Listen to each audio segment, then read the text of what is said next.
So the city has tried to step up funding, but they really just can't afford it in their budget. The controversy over the Jackson Zoo moving from West Jackson to North Jackson is complicated, yet simple. Complicated because zoo officials say the city hasn't even returned their calls to discuss the details of the move. Simple because either way it goes, the zoo needs money and the city is out of pocket. I think there's a lot of passion here about this site, obviously. It is a gorgeous site, but the infrastructure's old, the exhibits are old. There's been over $13 million already invested to add a couple of new things and just hold together what's here.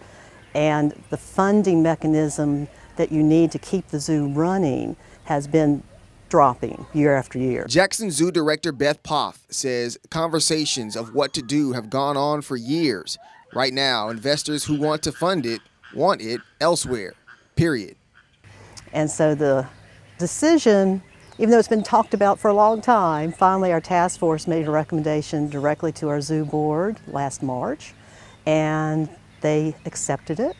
So they also recommended a site, and LaFleur's Bluff was the recommended site. So that is the direction that the society is heading now, so that to be sure we have a zoo in Jackson.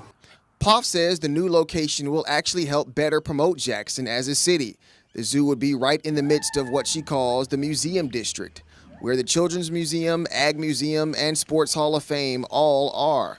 That's no help to some city leaders who want it to stay in its historic location. And we would like to ask you, council persons, to please look at what you will be doing to the area. Look at what you will be doing to the children.